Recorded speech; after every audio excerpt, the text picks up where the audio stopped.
السلام عليكم ورحمة الله وبركاته. أسأل الله عز وجل أن تكونوا بأفضل حال. ربي يرزقنا وياكم سعادة الدارين، اللهم آمين. شخباركم؟ إن شاء الله تكونون بألف خير يا رب. أنتوا عم تشاهدون فيديو اليوم، إن شاء الله روتين اليوم يعجبكم يا رب. طبعا يا بنات أعتذر عن الانقطاع يعني فترة طويلة، بس جد الحمد لله رب العالمين الواحد ظروف أحيانا ينحكم بيها يعني من بداية رمضان يعني تغير علينا الجو كلياتنا، يعني سبحان الله كل يوم لازم أحد أخذ على الدكتور جد يعني.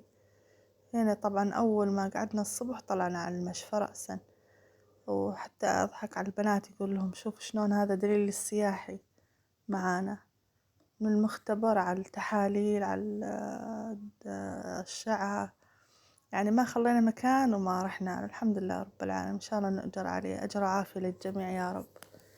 بس جد تغير علينا الجو، يعني 10 أيام جد تعبنا كثير. بعدها يا بنات بعد ما رجعنا من المنشفى رأسا على السوق، أخذنا شوي أغراض. طبعا احنا ناخذ أول بأول، يعني اليوم بيومه، ما ناخذ كميات كثيرة لأن السوق قريب علينا. طبعا أخذنا شوي أغراض ورجعنا البيت.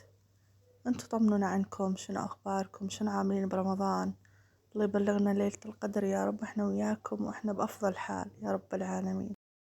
يعني سبحان الله خلصنا 10 الأوائل بسرعة ما شاء الله، يعني مثل لمح البصر. يعني على الدور أجدادنا يقولون من عشر بشر. يا رب يخلص رمضان وإحنا بأفضل حال يا رب العالمين. ما شاء الله تحسون اليوم ما بي بركة، الجمعة شلون تمر بسرعة، شلون مرت الأيام تركض هيك. حاسين بهالشي هذا ولا بالسنة؟ الحمد لله على كل حال. بالنسبة أهم شي الإنسان ما يقصر بالعبادات والصلاة. يعني طبعا النهار الثاني يعني عملنا السحور بالليل، بس ما صورت لكم الفطور لأن فطورنا كان على الماشي. يعني تعرفون الواحد لما يكون تعبان صوب فطوره على الماشي. الحمد لله أهم شي المي والتمر والشوربة.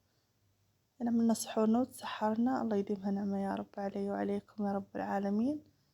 بعدها يا بنات عملت لكم وجبة حلو إن شاء الله تعجبكم.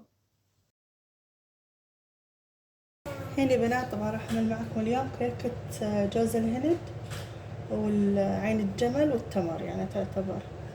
هنا عندي المكونات، أول شي عندي هنا نص سمنة ونص زيت، وعندي 3 بيضات، وعندي هنا نص كاسة مي. تجي هنا المكونات الثانية الجافة، نص كوب سكر، نص كوب عين الجمل يكون مدقوق هيك ناعم، نص كوب جوز الهند، عندي معلقة فانيليا ومعلقة قرفة، ونص كوب تمر مقطع ناعم يعني منزوع عن النوى، وهنا معلقة بيكنج بودر، ونرش عليها شوية ملح. هنا البنات أول شغلة نسويها نخلط المكونات مع بعض. شلون؟ بسم الله. وأكسر البيض عليه.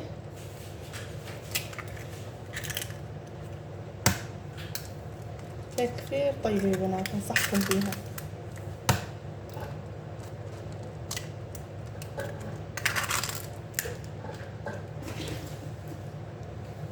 ننزل السمن،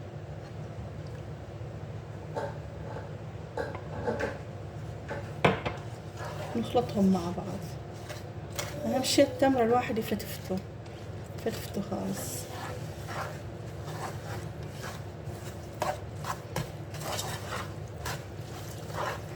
ما شاء الله.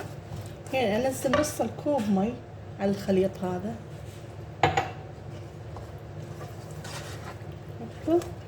بعدين يا بنات الطحين أظل ننزل طحين، طبعا حسب الطحين اللي يكون عندكم.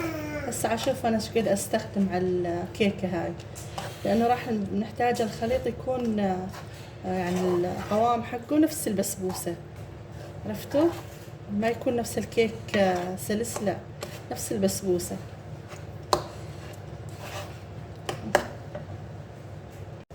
يعني بعد ما مزجنا المكونات مع بعض أحط أول كوب، بسم الله، وأقلبها. شلون يا بنات؟ هاي أعتبرها الكيك، يقول لك ترى من الظروف الصعبة نتحلى.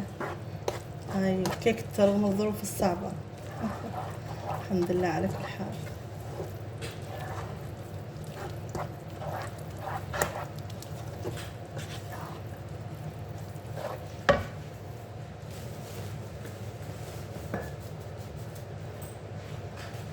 هنا جبت نص كوب، بعد نزلت على المكونات هاي. تحتاج كوب ونص، أنا احتاجت عندي كوب ونص. طبعا الطحين اللي عندي رقم 1. شوف شلون يا بنات.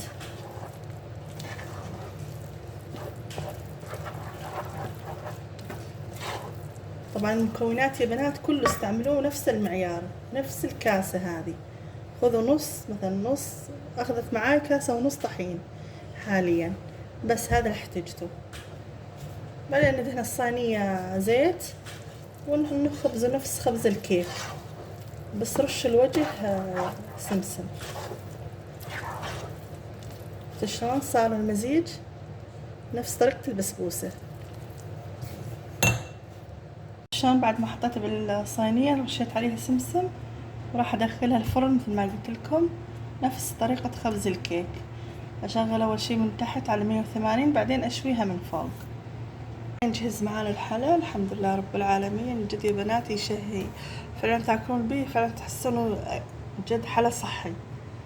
ريت وان شاء الله علينا وعليكم بالعافية يا رب العالمين. شوف شلون التمر والجوز السمسم، طبعا لابد ولا غنى عنه فنجان القهوة جنب الصحن الحلا هذا.